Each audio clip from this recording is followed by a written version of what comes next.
Assalamualaikum warahmatullahi wabarakatuh. Alhamdulillahirabbil alamin wa bihi nasta'in wa ala umuri dunya waddin wassalatu wassalamu ala asyrofil anbiya wal mursalin wa ala alihi washabihi ajmain. Amma ba'du. Saya Muhammad Jinul Akbar dari AT 3. Saya akan memaparkan materi tentang ijtihad.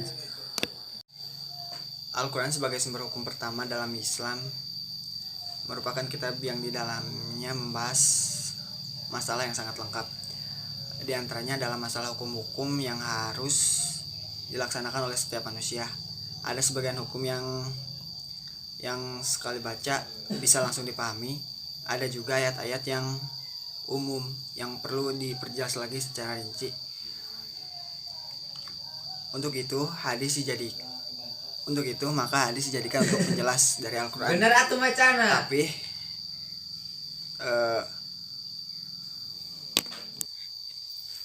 adapun sebagian ayat dari Al-Quran yang masih memerlukan penjelasan, namun dalam hadis juga tidak dijelaskan. Maka di sanalah ijtihad memposisikan diri sebagai sumber hukum Islam yang ketiga. Ijtihad secara bahasa berasal dari kata jahdu yang kemudian dirubah ke dalam sulat Simajid menjadi ijtihad yang berarti kesungguhan atau kecurahan segala kemampuan atau menanggung segala kesulitan. Ijtihad secara istilah ulama usul fikih antara lain.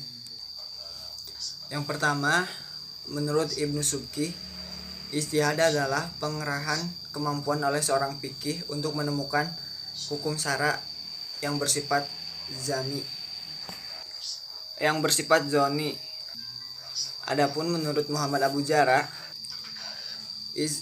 ijtihad adalah pengerahan kemampuan seorang ahli dalam menggali dalil hukum syara yang bersifat amaliyah dari dalil-dalil yang terperinci.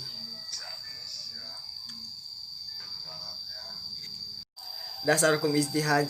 Ada beberapa dalil yang menunjukkan tentang dasar hukum ijtihad. Di antaranya dari Quran surat An-Nisa ayat 59 dan Quran surat An-Nisa ayat 105. Ada juga dari sabda Rasul yang diriwayatkan oleh Bukhari dan Muslim. Sabdanya begini: apabila seorang hakim menghukum dan dengan kesungguhannya ia memperoleh kebenaran, maka baginya 2 pahala. Apabila ia menghukum dengan kesungguhan ia salah, maka baginya 1 pahala.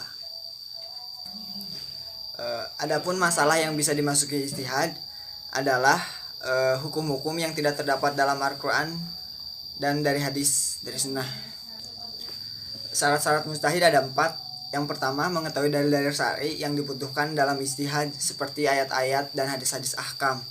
Yang kedua, mengetahui hal-hal yang berhubungan dengan sahih atau dhaifnya suatu hadis, seperti mengetahui isnad, rijal, perawi hadis, dan selainnya.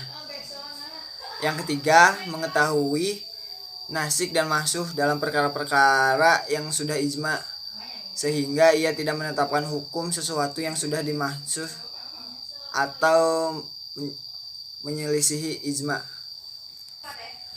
Yang keempat adalah mengetahui dalil-dalil yang menyebabkan suatu hukum menjadi berbeda, seperti khasih atau qaid atau sejenisnya, sehingga ia tidak menetapkan hukum yang menyelisihi hal itu. Yang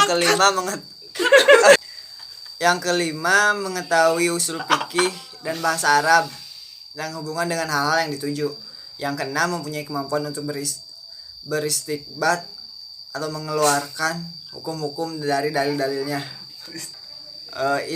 Istinbat. Kekeliruan mustahid dalam menetapkan hukum. Ada 2 aliran berbeda pendapat mengenai ijtihad ini.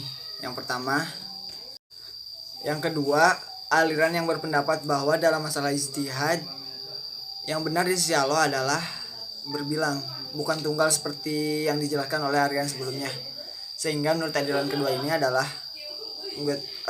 Allah tidak menentukan hukum tertentu dalam arti tunggal untuk suatu masalah tertentu sebelum para mustahid melakukan istihad. Dari uraian tadi yang saya paparkan mengenai masalah istihad, dapat disimpulkan bahwa istihad dilakukan dengan dimaksudkan memperjelaskan maksud dari suatu ayat tentang suatu hukum syarat yang bersifatnya masih umum oleh para mustahid sebagai bentuk keseriusan mereka dalam melaksanakan hukum Allah. Mohon maaf atas banyak kekurangan dan kesalahan saya. Cukup sekian dan terima kasih. Wabillahi taufiq wal hidayah. Wassalamualaikum warahmatullahi wabarakatuh.